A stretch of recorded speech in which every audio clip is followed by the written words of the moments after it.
Hola, viajeros de las historias. Bienvenidos a Historias al vuelo, donde cada relato despega hacia emociones, aventuras y reflexiones. Abróchate el cinturón y volemos juntos. Durante años viví engañado por mi esposa, quien ocultó un amor prohibido que acabó con nuestra familia. Cuando finalmente su secreto salió a la luz, ya era demasiado tarde para salvarnos. Mi nombre es James Harris. Cuando ocurrieron los eventos aquí descritos, tenía 52 años.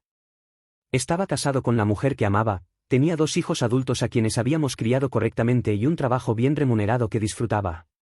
Tenía el mundo en la palma de la mano, y la vida era grandiosa hasta que dejó de serlo. Todo comenzó un martes por la noche. Trabajé hasta tarde ese día, pero no tanto como para que mi esposa se preocupara, y me dirigí a casa después de que el tráfico de la hora pico se disipara. Era mi martes habitual.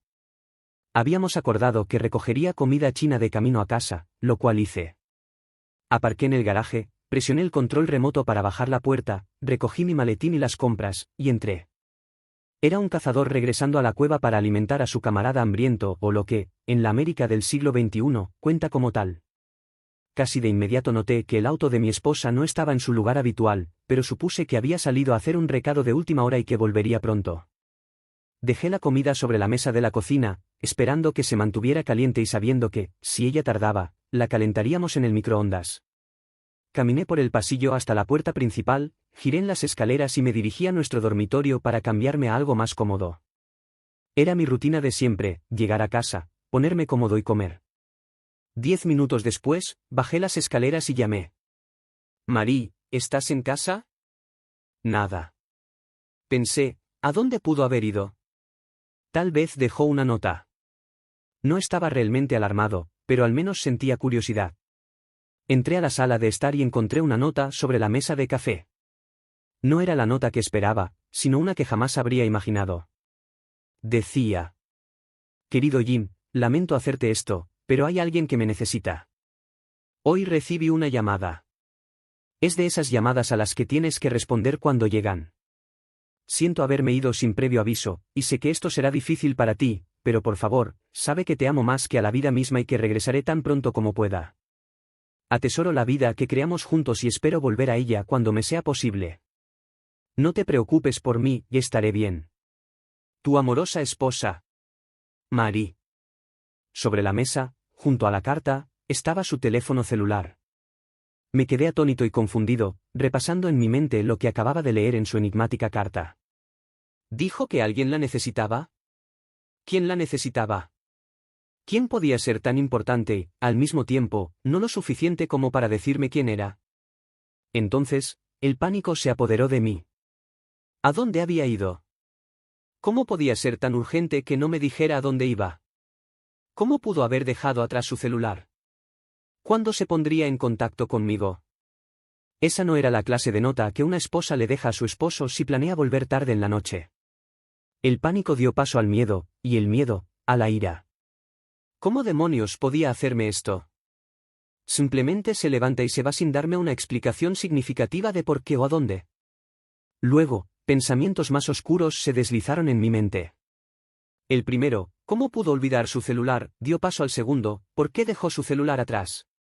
Leí su nota otra vez, y por segunda vez, no me reveló nada más de lo que ya sabía. Hay alguien que me necesita. Hoy recibí una llamada. Es de esas llamadas a las que tienes que responder cuando llegan. ¿Quién demonios cree que es? No es una agente secreta, ni una superespía, ni una neurocirujana de los líderes del mundo libre. ¿Dónde diablos está mi esposa? Debo admitir que, en ese momento, mi ira era una máscara para mi miedo. Estaba preocupado por ella. Dondequiera que estuviera, estaba convencido de que necesitaría mi ayuda. Quería ir tras ella, pero, ¿a dónde? Quería oír su voz y saber que estaba bien, pero no tenía forma de contactarla. Me quedé sentado, releyendo su nota mientras la cena se enfriaba y el sol se ocultaba. Cuando oscureció, finalmente decidí empezar a hacer llamadas. Llamé a su hermana, a nuestros amigos y, por último, a nuestros hijos. Nadie sabía nada o nadie quería decírmelo. Lo peor fue que solo logré asustar a nuestros hijos. Traté de tranquilizarlos, asegurándoles que todo estaba bien, pero no fui muy convincente, así que terminé la llamada prometiéndoles mantenerlos informados. Ahora estaba aún más enojado y la culpaba por haber asustado a nuestros hijos, aunque yo también había contribuido al error. Volví a leer la nota. Atesoro la vida que creamos juntos y espero volver a ella cuando me sea posible. Esas no eran las palabras de alguien que volvería en unas horas, ni siquiera en unos días. Ahora estaba realmente asustado, y aunque me repetía que estaba exagerando, llamé al hospital. No estaba allí. Luego llamé a la policía, pero me dijeron que no podía presentar un informe de persona desaparecida hasta que pasaran 48 horas a menos que estuviera reportando a un niño desaparecido. Pensé en mentir, pero ¿cómo iba a decirles que quería reportar a un niño que medía 1,60 m, de cabello castaño, que podría pasar por 38 años aunque en realidad tenía 49? Les di las gracias y colgué. Intenté comer algo, pero no tenía hambre. Así que guardé la comida en el refrigerador y me senté en la sala a oscuras, esperando que ella regresara. No regresó. Subí las escaleras poco después de las 2 de la madrugada y me quedé profundamente dormido. Cuando desperté a la mañana siguiente, me estiré y encontré su lado de la cama frío y vacío. Todo volvió a golpearme de golpe, y me quedé acostado, preguntándome qué debía hacer. Llamé al trabajo y les dije que no iría. Mi ausencia era algo tan inusual que pareció causar preocupación, y antes de darme cuenta, mi teléfono no dejaba de sonar con compañeros preguntando si estaba bien, qué necesitaba, si podían hacer algo por mí y qué debían hacer con ciertos archivos. La verdad, ayudarlos un poco fue una experiencia liberadora y me distrajo de mis preocupaciones, aunque fuera por un rato. Llamé a la oficina de Marie, pero me dijeron que había llamado para tomarse el día libre. No creo que me estuvieran ocultando nada, aunque por un tiempo pensé que sí. Pero conforme pasaban las horas, cada vez estaba más convencido de que estaban tan a oscuras como yo. Fui a su oficina un par de veces, esperando que una conversación cara a cara fuera más sincera, pero no sabían nada más de lo que ya sabía yo, lo que en realidad no era nada. Marie se había ido en algún momento del martes, pero no descubrí que estaba desaparecida hasta tarde en la noche. La policía necesitaba 48 horas, así que fui a la estación el viernes en la mañana para presentar un reporte de persona desaparecida. Les mostré la nota, y me preguntaron si ella había hecho algo parecido antes. Gritarle a los oficiales de policía no es una buena idea, pero para ese punto ya no estaba de humor. Me amenazaron con arrestarme si no me calmaba, así que me obligué a sentarme hasta que parecieron decidir que no era sospechoso y completaron el informe. Luego dijeron: por lo general, en estos casos, la esposa se escapa con su amante. Probablemente lo descubrirá cuando le lleguen los papeles del divorcio en unos días. Nunca en mi vida había querido golpear a un policía con tantas ganas. En su lugar, solo murmuré: gracias por eso. Y me fui. Tanto por el famoso lema, proteger y servir. Al llegar a casa, me desplomé en mi sillón. Me sentía destrozado por el estrés. Sin nada más que hacer, volví a llamar a amigos y familiares, pero esta vez tuve la sensatez de no llamar a mis hijos. En cambio, fueron ellos quienes me llamaron, y tuve que decirles que seguía sin saber nada, pero que estaba seguro de que su madre estaba bien. Es inteligente, capaz, seguro tiene todo bajo control. En otras palabras, les estaba mintiendo. Un padre nunca debería mentirle a sus hijos, pero no tenía nada que decirles, ni bueno ni malo, salvo que su madre seguía desaparecida. ¿Cómo se tiene una conversación así con niños que tienen todo el derecho a estar preocupados por su madre? Las llamadas que hice el martes por la noche desataron una avalancha de llamadas hacia mí el miércoles. Al principio eran tranquilas, con comentarios como «solo quería ver cómo estabas», pero para el jueves la preocupación era más evidente. Todos querían saber qué estaba haciendo para encontrar a Marie. Para el viernes, el tono de algunos había tomado un matiz inconfundiblemente acusador. Si las llamadas del viernes fueron difíciles, las visitas del sábado fueron insoportables. Me vi inundado de gente, amigos y familiares que venían a ver cómo estaba. Siempre empezaban con palabras de aliento, pero pronto llegaban las preguntas. ¿No había problemas entre ustedes dos? ¿No estaban peleando? ¿Era infeliz? Llegó un punto en el que su madre me preguntó: ¿estás seguro de que no sabes dónde está? Fue la primera vez que le grité a mi suegra en todo el tiempo que nos conocíamos. ¿De qué demonios estás hablando, Margaret?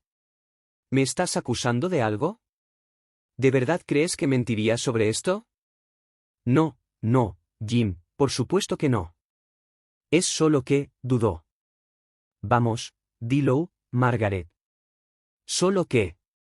Me miró directo a los ojos con una expresión de enojo que recordaré hasta el día de mi muerte y dijo: «Es solo que nunca había hecho algo así antes». Enterré mi ira y mi dolor lo más profundo que pude para que no se notaran, y con la voz más calmada que fui capaz de reunir, respondí: «¿Crees que no lo sé?». Para ese momento, ella ya estaba visiblemente temblando. Su esposo intervino: «Jim, sabemos que estás haciendo lo mejor que puedes. ¿Podrías contarnos lo que sabes?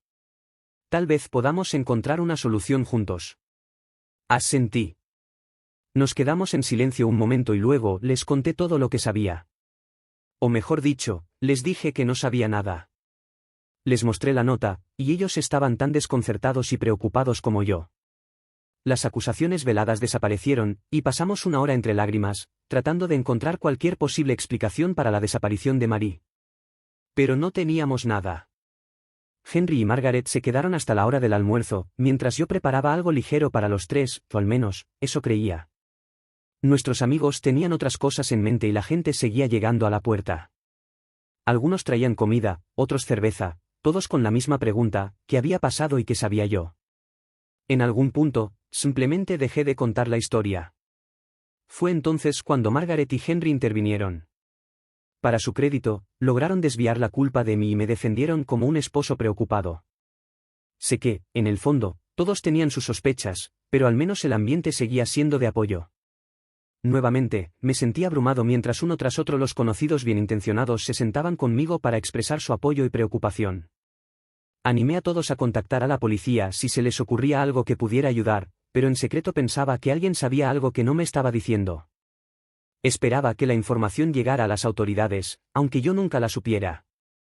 Hasta donde podía decir, nadie sabía nada, y aparte de algunos conocidos llamando a la policía para preguntar si había novedades, no pasó nada durante semanas.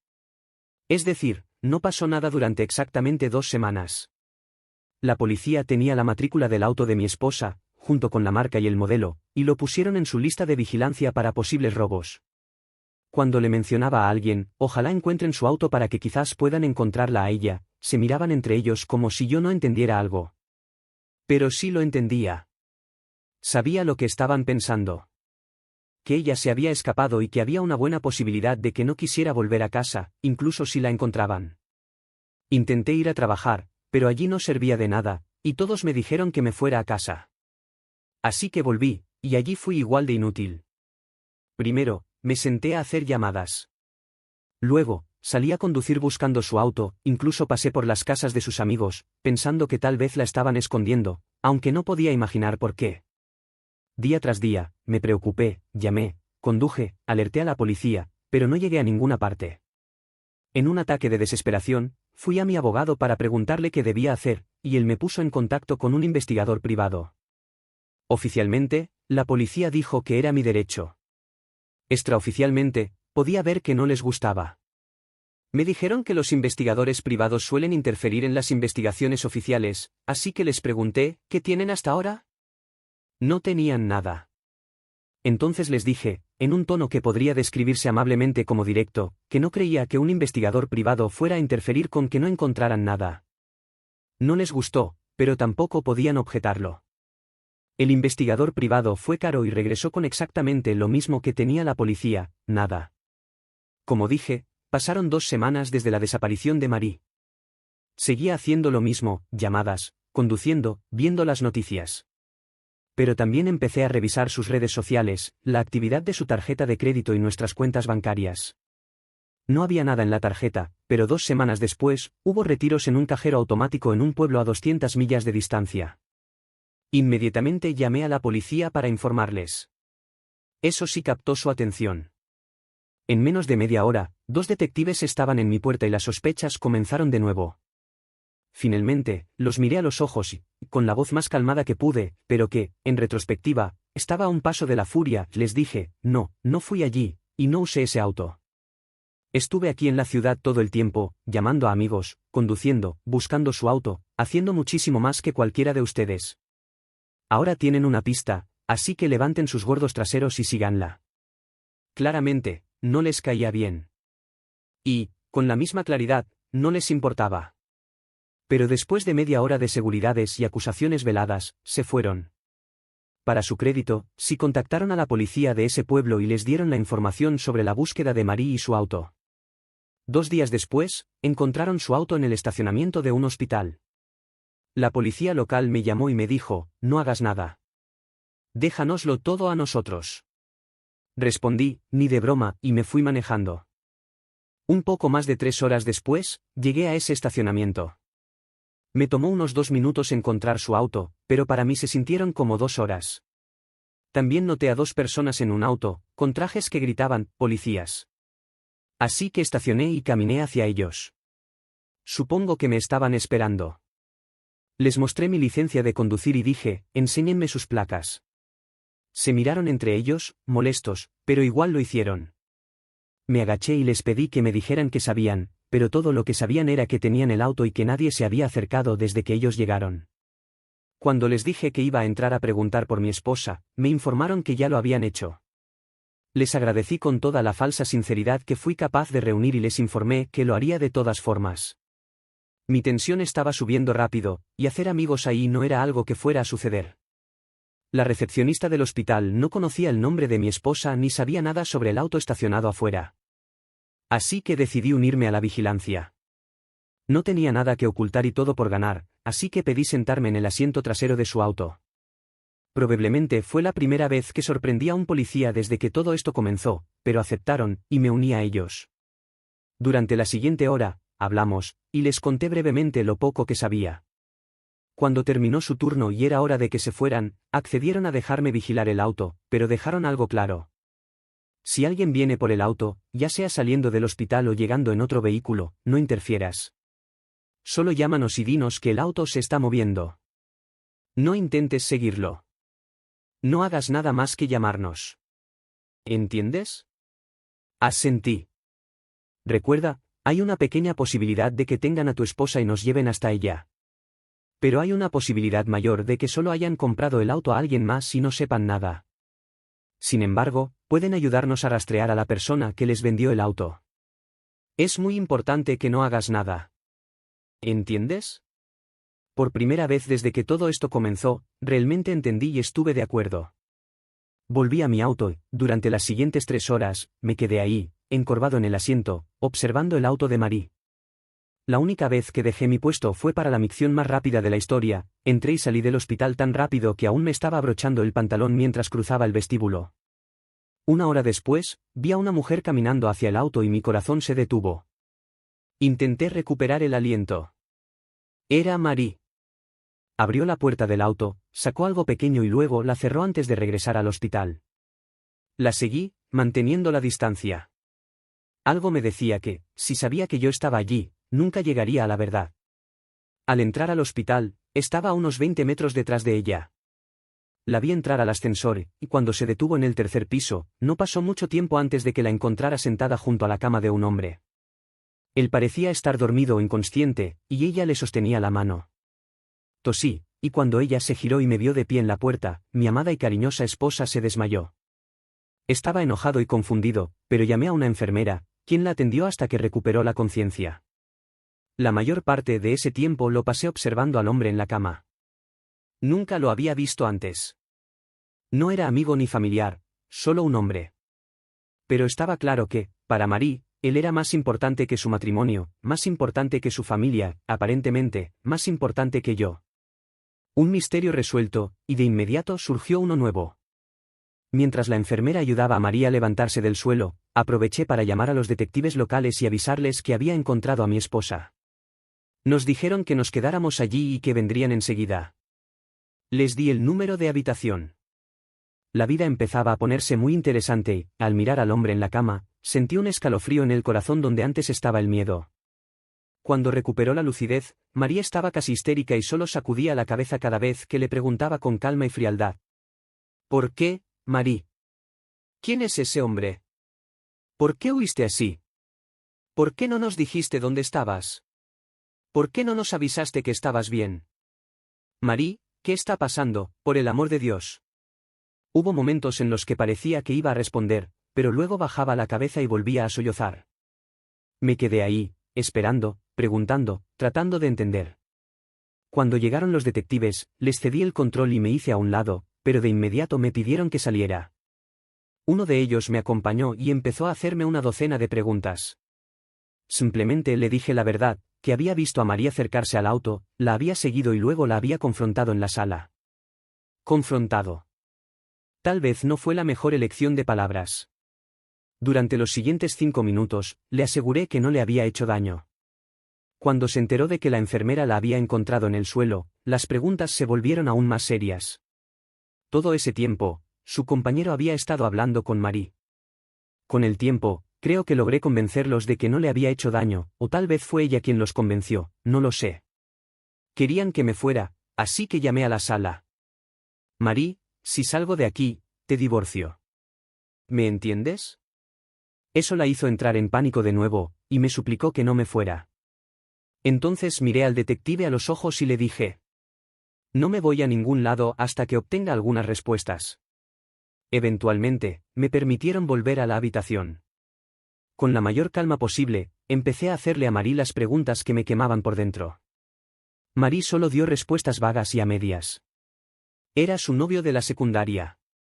Su primer amor. Está muriendo. Y no tiene a nadie. Había páginas enteras de información entre esas líneas, pero me dejaron a mí la tarea de preguntar, o adivinar. ¿Cómo viviste aquí durante 2 semanas sin usar tu tarjeta de crédito? Guardó silencio por un largo rato antes de soltarlo finalmente. Viví en su casa. ¿Así que sabes dónde vive? Por supuesto que sí.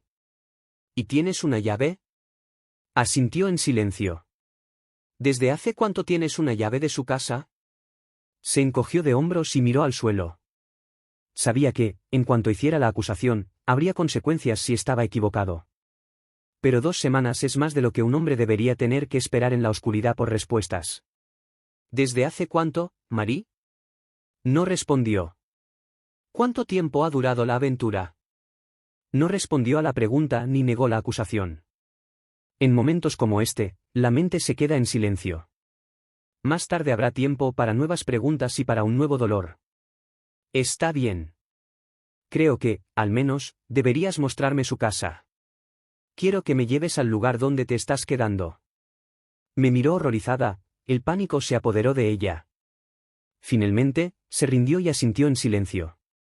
Tomó su abrigo y nos dirigimos a mi auto. Yo conduzco, dije. Y luego te traeré de vuelta.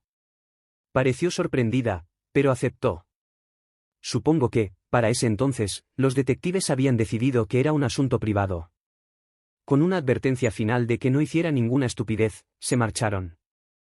María estuvo en silencio casi todo el camino, solo hablaba para darme indicaciones cuando era necesario. En un momento, susurró casi inaudiblemente. Me dijeron que podríamos tener que reembolsarle a la policía por el tiempo perdido. Quise preguntarle, ¿quiénes son ese nosotros de los que hablas?, pero no lo hice. Solo Dios sabe cómo estaban mi pulso y mi presión arterial. Apenas podía mantenerme en pie. Al entrar en la corta entrada de la casa adosada, supe que dentro de ese lugar probablemente encontraría las respuestas a mis preguntas. Marie nos llevó dentro de la casa, y mientras caminábamos por la sala, noté de inmediato el par de zapatos de mi esposa en el suelo junto al sofá. Su bufanda favorita descansaba sobre la silla. Caminé por el pasillo cuando Marie gritó: James, por favor, no entres ahí.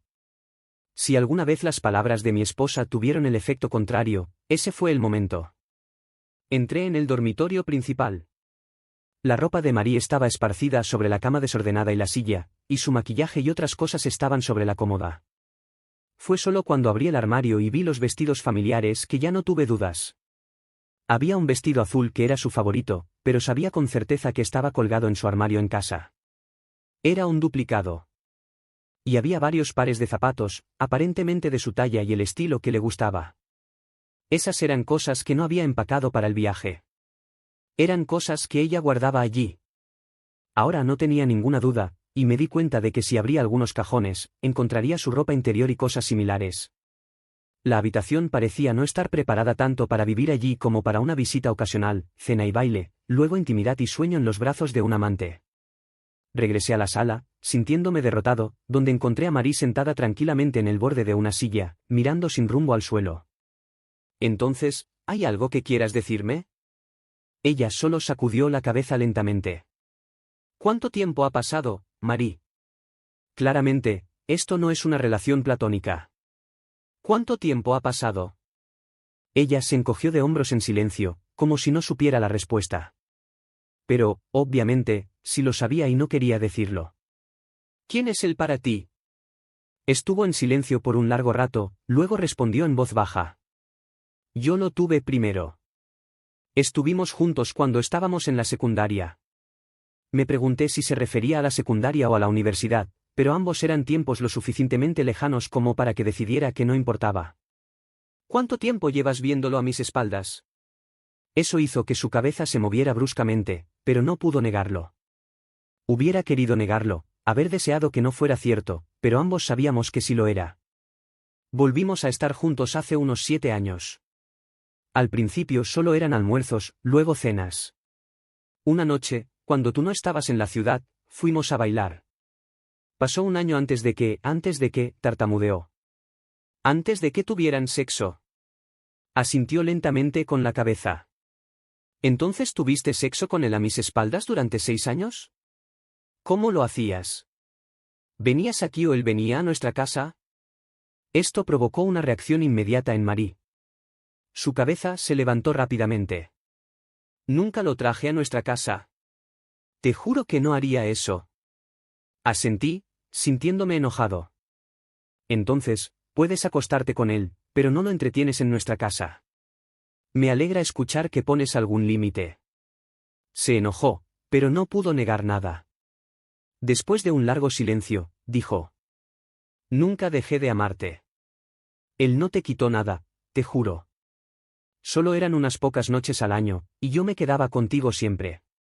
Era una mentira sacada del manual de cualquier persona infiel, y pensé, ¿cuál es el sentido de discutir? Pero había un punto. Le restaba al menos parte del amor que decía sentir por mí. Ella estaba guardando una parte de su corazón para él. Me mintió una y otra vez por él. Me hizo promesas, pero le dio una parte de sí misma que decía que solo era para mí. No me digas que él no me quitó nada. Él lo tomó todo, aunque tú no lo creas. María estaba llorando, y yo permanecí en silencio a su lado. Sabía todo lo que necesitaba saber. Pensé en destrozar su casa, romper todo lo que pudiera, pero él no volvería aquí. Al final, simplemente me rendí. Vamos, Marie. Te llevaré de vuelta a la cama de tu amante. Esto provocó una nueva ronda de lágrimas, pero mi corazón estaba roto, y no tenía nada para consolarla. La llevé de vuelta al hospital, y al bajar del auto, ella me suplicó. James, por favor, dame algo de tiempo. Él no tiene a nadie. No puedo dejar que muera solo. Estaré en casa pronto. La última frase provocó un pequeño sollozo. Estaré en casa pronto, y podremos volver a nuestra vida juntos. Por favor, te amo. Te lo juro. Asentí en silencio y la dejé ir, diciéndole que él la estaba esperando. Creo que, para ese entonces, ella ya se había dado cuenta de que todo entre nosotros había terminado. Conduje lentamente hacia casa durante 4 horas, y no recuerdo nada de ese tiempo. Estaba destrozado. 2 semanas de estrés y preocupación, toda esa familia y esos amigos diciéndome que no perdiera la esperanza, y ahora descubrí que ella había estado con su amante todo el tiempo. Estaba agotado, tanto física como emocionalmente. Solo logré tropezar hasta la casa y desplomarme en mi silla favorita. No sé cuánto tiempo pasó antes de que sonara la primera llamada telefónica. Eran sus padres, y querían saber dónde había estado y si había descubierto algo. Fue entonces cuando me di cuenta de que había conducido 200 millas sin decirle una palabra a nadie. Consideré brevemente ahorrarles a Marie la vergüenza, pero aparentemente ya había gastado los últimos vestigios de mi amor masculino por la mujer que me había traicionado durante todos esos años. Así que le conté todo a Henry y Margaret. No querían creerlo hasta que describí lo que había encontrado en su casa. En ese momento, no importaba si me creían o no, mi matrimonio se había acabado. Lo sabía sin tener que pensarlo. Era un hecho que brotaba desde lo más profundo de mi alma, aplastaba mi corazón y me consumía. Se acabó entre Marie y yo. Ella ama a otro hombre, y yo no soy de compartir. Peor aún, pasó años mintiéndome, actuando a escondidas y entregándose a él. Esto no es un error. Es una vida de traición, y no podemos regresar de eso. Llamé a sus amigas para contarles la noticia, y no escatimé en detalles. Contuve mi ira lo mejor que pude, pero no mentí por ella. Después de usarlas para practicar, llamé a nuestros hijos e intenté, con suavidad pero sinceridad, contarles que había encontrado a su madre y que ella estaba con su amante, muriendo en una cama de hospital. No querían creerlo, así que les hablé de la casa. Cuando me preguntaron si podía perdonarla, les dije: tal vez algún día, pero nunca volveré a confiar en ella. Me disculpé con ambos, pero les dije que me estaba divorciando de su madre. Luego, olvidando que aún no tenían forma de contactarla, les pedí que no se lo dijeran. Les dije que ella necesitaba todo el tiempo que le quedaba para estar con él, y que apresurarse a regresar no cambiaría nada. Discutieron conmigo, pero finalmente lo entendieron. 2 semanas después, él murió, y Marie regresó a casa. Pero yo ya no estaba allí. Una semana después de que regresó, le entregaron los papeles del divorcio. No dejé la ciudad, no dejé mi trabajo ni me escondí de ella, simplemente me mudé de apartamento hasta que finalmente encontré un lugar que me gustara. Estaba lo suficientemente cerca de la antigua casa como para que los niños pudieran visitarnos a ambos. Marie intentó hacerme cambiar de opinión. Le dejé hacerlo. Venía a mi oficina o apartamento y me suplicaba que cambiara de parecer, pero ya había tomado mi decisión. Lloraba y amenazaba, pero no cambió nada. Fueron 6 años de traición. Y si contamos los almuerzos, cenas y bailes, 7. Al final, fueron las mentiras, al menos tanto como el sexo, las que arruinaron nuestro matrimonio. Cuando descubrí lo bien que mentía y lo fácil que lo hacía, mintiéndome directamente a la cara con una sonrisa, me di cuenta de que ya no me miraba con la misma devoción con la que yo la miraba a ella. Han pasado 2 años desde que el divorcio se hizo oficial. No pregunto, pero los niños dicen que su madre solo va al trabajo y luego regresa a casa. No va a ningún lado, o eso creen ellos. Me entristece que esté sufriendo tanto, pero no puedo ayudarla. Hasta el día de hoy, no sé si está lamentando la pérdida de su primer amor o el matrimonio que traicionó. Yo no estoy tan bien tampoco. No estoy curado, pero el dolor está disminuyendo lentamente. Tampoco salgo con nadie, pero he comenzado a notar a otras mujeres y sospecho que eventualmente me meteré en el mundo de las citas. Estoy lejos de confiar en otra mujer fuera de un entorno profesional. Nunca sabré por qué me traicionó, qué le faltaba, que no pude darle o cómo justificó su comportamiento. Supongo que podría preguntarlo, pero ¿cuál sería el sentido? Fue su decisión, y de alguna manera, en ese momento, ella ya lo había aceptado. Nunca se lo conté a nadie porque dudo que me creyera. Incluso ahora, nunca supe su nombre. Hubo un hombre en su lecho de muerte en una casa donde mi esposa jugaba a la familia cuando estaban juntos. Eso es suficiente para mí. No puedes vengarte de los muertos, y me di cuenta de que no podía perdonar a la esposa que me traicionó. Y así llegamos al final de otra historia aquí en Historias al Vuelo. Si te ha gustado, no olvides darle like, compartir y suscribirte para seguir volando juntos por más relatos. Hasta la próxima aventura.